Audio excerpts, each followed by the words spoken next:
So today we will study about hydrostatics. As we know that hydrostatics comprises of two terms. It consists of one term that is hydro and second one is statics. तो ये दोनों में difference यही है कि hydro जो है we can consider it as liquid or solid fluid. Here we can see that hydro is liquid or fluid and static means at rest. So this hydrostatics is nothing but study of pressure of fluid, pressure on the surface of the fluid or on the surface of the body due to the fluid at rest. So hydrostatic can be said as the study of pressure on the surface of the body with the fluid at rest. अगर ये हमारा कोई body है जो कि submerged है water में, तो इसके ऊपर जो प्रेशर एक्ट करता है वो एक्ट करता है due to the due to the hydrostatics. Okay, so hydrostatic principle के कारण ये एक्ट करता है. तो इसी से हम लोग स्टडी करते हैं कि हाइड्रोस्टैटिक्स इसमें प्रेशर क्या रहेगा, कैसे रहेगा. Okay, before studying of hydrostatics, we have to consider two important factors. One is center of pressure and one is total pressure. तो टोटल प्रेशर क्या है पहले इसको देखते हैं, उसके बाद सेंटर ऑफ प्रेशर में जाएंगे. So total pressure is nothing but the pressure acting on the total pressure which is acting on the surface of the body due to the fluid is called total pressure. तो अगर आप swimming करते हैं, कभी आप कभी तालाब में स्विमिंग करने गए हैं and you will see that the fluid exerts a pressure on your body. तो टोटल प्रेशर जो है वो जो आपके ऊपर एक्ट कर रहा है वो रहता है, इसको कहा जाता है टोटल प्रेशर. ओके, तो टोटल प्रेशर कितना एक्ट करेगा, जितना फ्लूइड आपके ऊपर रहता है, आप जो डिस्टेंस में रहते हैं जितना फ्लूइड आपके ऊपर रहता है, तो इस चीज का प्रेशर एक्ट करता है आपके बॉडी के ऊपर. तो इसी चीज को टोटल प्रेशर माना गया है. एंड सेंटर ऑफ प्रेशर किसको कहा जाता है, कंसिडर करते हैं हम लोग. जैसे ही हमको पता है कि सेंटर ऑफ ग्रेविटी जैसे एक पॉइंट है जहाँ पे टोटल ग्रेविटी एक्ट करता है, वैसे ही we can say it as the centre of pressure as the point at which the total pressure tends to act. Okay, तो पॉइंट ऑफ प्रेशर कहीं पे भी बॉडी में एक पॉइंट जिसको हम लोग कंसिडर कर सकते हैं जहाँ पे कि टोटल प्रेशर जो है वो एक्ट कर सकता है. टोटल प्रेशर जहाँ पे एक्ट करता है एक पॉइंट, इमेजिनरी पॉइंट रहता है. जैसे सेंटर ऑफ ग्रेविटी वो भी एक इमेजिनरी पॉइंट है. तो gravity acts at for every molecule. हम लोग का ग्रेविटी क्या है, वो हर मॉलिक्यूल के लिए एक्ट करता है downwards, but we consider it to act at the centre of the body. Okay, हम लोग कंसिडर करते हैं कि वो एक्ट करता है सेंटर ऑफ बॉडी से, और पूरा बॉडी को हम लोग एक मॉलिक्यूल मान लेते हैं कि ये पूरा एक मॉलिक्यूल है. वैसे ही similarly centre of pressure calculate करने के टाइम भी हम लोग को ये कंसिडर करना पड़ेगा कि ये पूरा ही एक बॉडी है और यहाँ पे जो प्रेशर है वो एक्ट कर रहा है at a point. Okay, so now here हम लोग जो अभी स्टडी करेंगे वो है centre of pressure and pressure हम लोग निकालेंगे.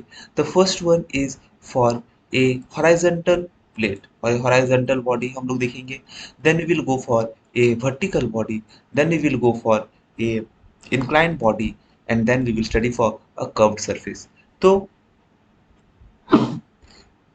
first we will see about horizontal surface, second is vertical surface, third is inclined surface and fourth one is the curved surface. एक एक करके हम लोग अभी देखेंगे.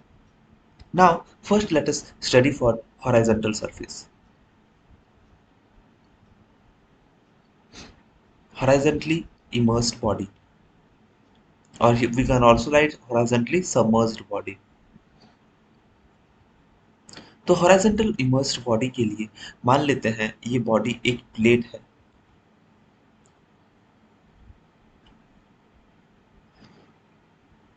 its width is b. Okay, और we can say it is its area. हम लोग इसका एरिया निकाल लेते हैं क्योंकि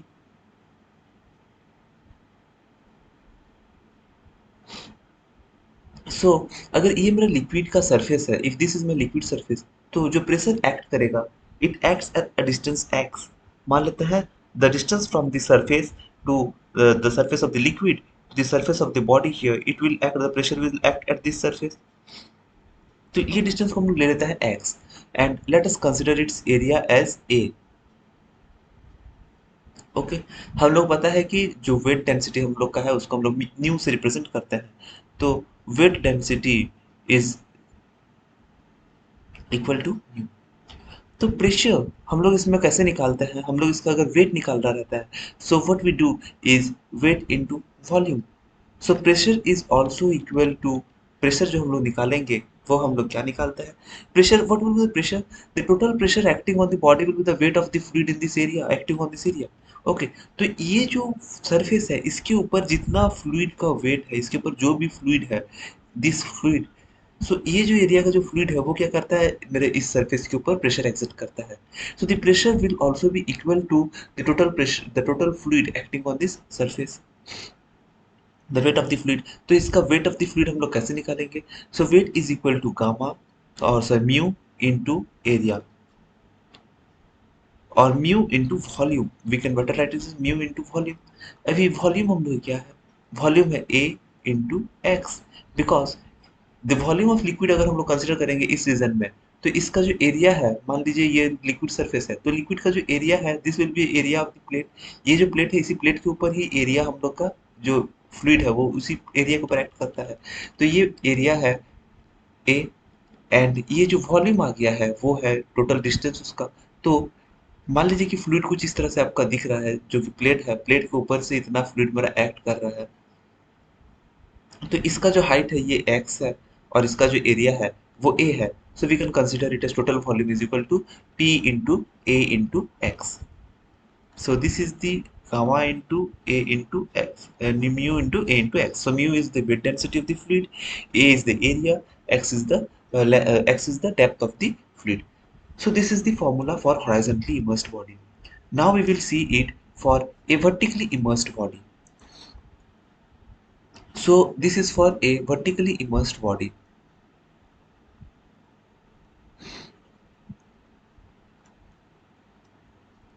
एक बार आप डायग्राम को अच्छे से देख लीजिए, उसको समझ लीजिए, then we will, it will be easier for us to understand everything. तो इसमें हम लोग इस तरह से क्यों किया है, देखिए, हम लोग कंसिडर करते हैं कुछ एक इरेगुलर शेप, इरेगुलर शेप इसीलिए कंसिडर किया है क्योंकि इसी का ही जो रहता है पॉइंट निकालना सबसे डिफिकल्ट रहता है। और वरना अगर स्क्वायर रहेगा बहुत इजी रहता है कि हाँ उसका centre of pressure, centre of gravity at distance d/2 p l/2, ये सब आराम से हम लोग निकाल सकते हैं। बट फॉर इरेगुलर बॉडी जहाँ जिसमें हम लोग को पता ही नहीं कि उसका शेप क्या है, उसी में निकालना सबसे डिफिकल्ट रहता है, इसीलिए हम लोग पहले इसी से ही स्टार्ट करेंगे, जहाँ पे हम लोग इरेगुलर बॉडी लेंगे and we will consider its centre of area. मान लेते हैं कि ये जो बॉडी है इसका जो भी एरिया है ये एक्ट करता है सेंटर में। ओके, इसका अगर जो सेंटर ऑफ एरिया है, मान लीजिए ये आपका स्क्वायर है, स्क्वायर का सेंटर ऑफ एरिया कहाँ होगा, सेंटर में। सिमिलरली सर्कल का सेंटर ऑफ एरिया उसका सेंटर में, रेक्टेंगल का जहाँ पे आपका दो वर्टिसेस इंक्लाइन करेंगे। Okay, so this is, so this is the centre of area of the irregular body, हम लोग कंसिडर करते हैं इसको G. And then we consider the centre of pressure, centre of pressure C, वो नीचे क्यों बनाया गया है वो भी आपको अभी समझाते हैं। देखिए ये लिक्विड है, यहाँ पे एक बॉडी है और एक बॉडी यहाँ पे है, तो इसके ऊपर जो वेट है this will be considerable very low, बहुत स्मॉल है इसके ऊपर वेट, क्योंकि इधर जो हाइट है डिस्टेंस वो एक्स है, और इसके ऊपर जो वेट है, अगर हम लोग इसका हाइट को वाई कंसिडर करते हैं, वाई मेरा बहुत लार्जेस्ट डिस्टेंस है, लार्जर होने के कारण इसके ऊपर जो भी फ्लूइड है वो काफ़ी ज़्यादा है, तो इसीलिए इसके ऊपर जो प्रेशर आएगा वो ज़्यादा आएगा, इसके ऊपर कम आएगा। सिमिलरली अगर इस बॉडी में हम लोग देखते हैं, if we see in this body, then we can here say that the lower portion will experience a greater force or the greater pressure, and the upper portion will experience a smaller pressure. तो इसके ऊपर जो wait रहेगा कम रहेगा, इसके ऊपर ज़्यादा रहेगा। तो जैसे ही हम लोग ऊपर से नीचे जाएंगे तो हम लोग को पता चलेगा कि इधर मेरा प्रेशर ज़्यादा है, इधर मेरा कम है, तो इसीलिए जो सी है सेंटर ऑफ प्रेशर है, ये थोड़ा सा सेंटर में, थोड़ा सा सेंटर से थोड़ा सा नीचे झुका हुआ है। ओके, आपको ये समझ में आ गया होगा अभी। Let's now learn that x bar जो है वो डिस्टेंस है from the liquid surface PP, liquid surface PP से जो डिस्टेंस है from the centre of gravity और द सेंटर ऑफ एरिया, ये भी say it is x bar. B जो है, हम लोग देखिए इसका टोटल एरिया भी नहीं निकाल सकते हैं, टोटल एरिया निकालना थोड़ा सा पॉसिबल नहीं रहेगा, तो पहले क्या करते हैं हम लोग एक छोटा सा स्ट्रिप लेते हैं, let a strip of thickness, let strip d x thick and b wide. हम लोग इसको लेते हैं। तो पहले इसको लेकर के मान लेते हैं कि इसका जो इसके ऊपर जो भी लिक्विड है वो x डिस्टेंस तक है। So we can say that this strip is x distance submerged from the liquid surface. Okay, so it is a distance x from the liquid surface. तो अगर इसके ऊपर हम लोग एरिया कैलकुलेट, इसके ऊपर हम लोग प्रेशर कैलकुलेट करते हैं, तो pressure on strip, what will the pressure on strip? Pressure of strip will be mu into volume. तो mu into b into dx, mu into b dx into x। तो pressure and stream हम लोग का आ जाएगा। Pressure हम लोग को पता है प्रेशर इनटू वॉल्यूम, तो वॉल्यूम के लिए हम लोग का बी डी एक्स जो है इसका एरिया है and x is the distance. So जैसे कि हम लोग पहले कैलकुलेट कर चुके हैं उसी हिसाब से कैलकुलेट करना है। तो P, टोटल P, अगर हम टोटल प्रेशर यहाँ पे देखेंगे तो टोटल प्रेशर हम लोग कितना आ जाएगा? टोटल प्रेशर आ जाएगा, अगर हम लोग इसको इंटीग्रेट करते हैं इसी चीज को, तो हम लोग का टोटल प्रेशर आ जाएगा। हम लोग क्योंकि प्रेशर है स्ट्रिप के ऊपर इतना, ये जो है प्रेशर ऑन स्ट्रिप है, टोटल प्रेशर करने के लिए हम लोग इंटीग्रेशन करना जरूरी है इनटू एक्स। ओके, तो म्यू इज कांस्टेंट हियर, हम लोग इसको बाहर ले जाएंगे, b d x into x. देखिए b d x into x, so what is this, इसका इंटीग्रेशन क्या होगा? पहले इसको तो देखते हैं b d x into x क्या होगा। बी डी एक्स क्या है? मेरा ये लिक्विड सरफेस है, बी डी एक्स मेरा ये विड्थ है छोटा सा, and x is the distance. तो ये जो विड्थ है, इस ये क्या है मेरा? ये विड्थ, और ये जो स्ट्रिप का जो एरिया है, अगर इसको x के साथ इनटू करते हैं तो ये हो जाएगा। देखिए ये जो डिस्टेंस में है x डिस्टेंस में, so we can consider it as the moment of area of this of b d x strip, of this strip from the free surface. तो कंसीडर कर सकते हैं ये स्ट्रिप क्या है, इसके अबाउट कुछ मोमेंट करता है। मोमेंट हम लोग जब मोमेंट निकालते हैं हम लोग देखते हैं कि मोमेंट हम लोग जब निकालते हैं, अगर ये मेरा p है और ये मेरा डिस्टेंस x है, हम लोग इसमें देखते हैं कि हम लोग का मोमेंट कितना हो जाता है p into x. Okay, so similarly we can say it is the moment of strip of this, moment of area of this strip around this around the liquid surface is b d x into x. अगर integration कर दिया गया है तो we can see that the moment of area of the whole body, the moment of area of this whole body around this free surface can be considered as this, can be considered as the moment of area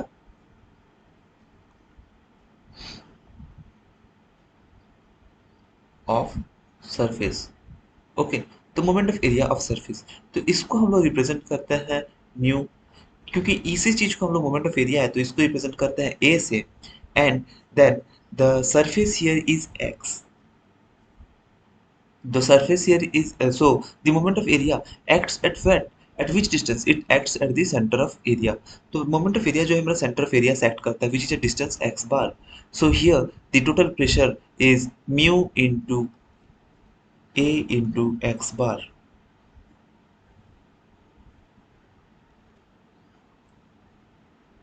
okay, so the total pressure is mu into A into x bar, हम लोग का आ गया है। Next हम लोग अभी calculate करेंगे centre of pressure. ये जो मोमेंट है टोटल एरिया मेरा ए है and the moment will be x and the distance will be x bar. तो इंटीग्रेशन करने के बाद मेरा यही आ जाता है formula. Next C O P और the centre of pressure here we can see, do not confuse it as the coefficient of performance. Okay, तो आप शॉर्टकट में मत लिखिए, आप सी ओ पी लिख लीजिए, because we are using a digital board it is difficult for us to write everything here। okay, so COP कैसे calculate करेंगे? सेंटर ऑफ प्रेशर, हम लोग का सेंटर ऑफ प्रेशर क्या है? It is the point of application of the whole, it is considered to be a point of application of the total pressure.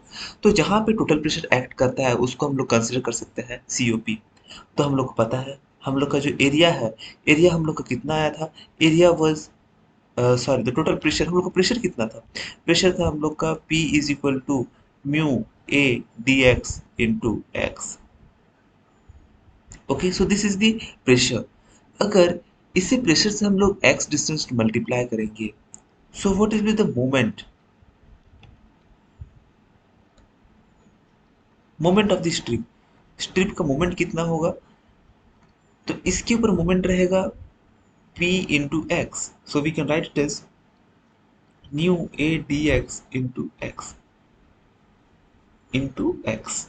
okay, moment कितना होगा p into x, so here we can write is mu into d x into x. तो इसके साथ अगर x multiply कर देंगे, मान लीजिए प्रेशर मेरा यहाँ पे, let us make another diagram, ये मेरा बॉडी है और ये मेरा स्ट्रिप है।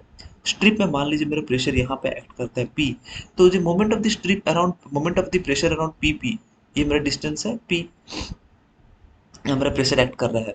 तो ये कितना डिस्टेंस में एक्ट कर रहा है, it acts as a distance x from the free surface pp। Free surface pp से हम लोग का एक्ट कर रहा है टोटल प्रेशर जो है, अब p को टोटल प्रेशर के साथ कंफ्यूज मत होएगा, so we take it as r। Okay, तो आर ले लेते हैं क्योंकि ये p हम लोग का यहाँ टोटल प्रेशर है। So here we can say that moment of the strip.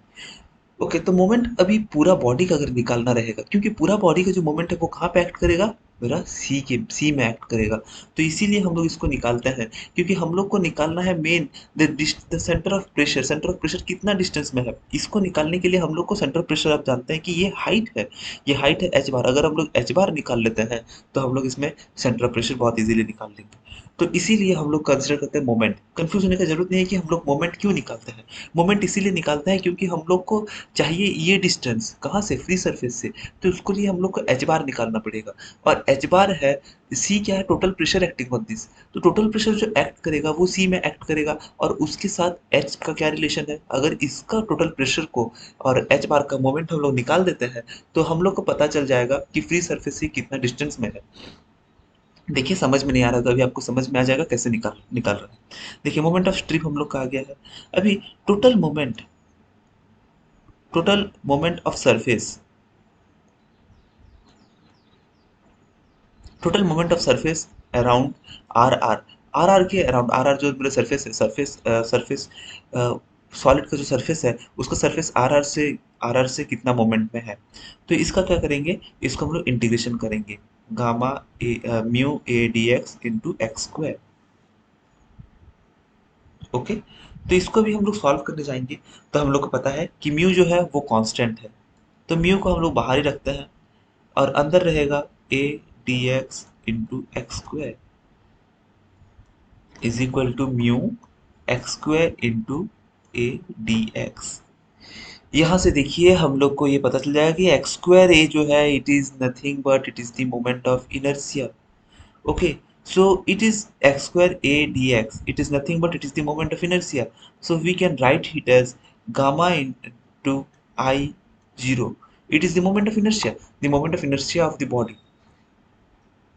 Okay, so here we can write it as mu into I zero. Next, what we will do is इधर आता है, so it is mu into I zero. और हम लोग को ये भी पता है कि टोटल मोमेंट जो एक्ट करता है, तो जो टोटल मोमेंट हम लोग का जो एक्ट करता है, this acts at a distance. Total moment को हम लोग कंसिडर करते हैं कि टोटल प्रेशर इनटू एक्स, हम लोग इसको ले सकते हैं टोटल प्रेशर इनटू डिस्टेंस।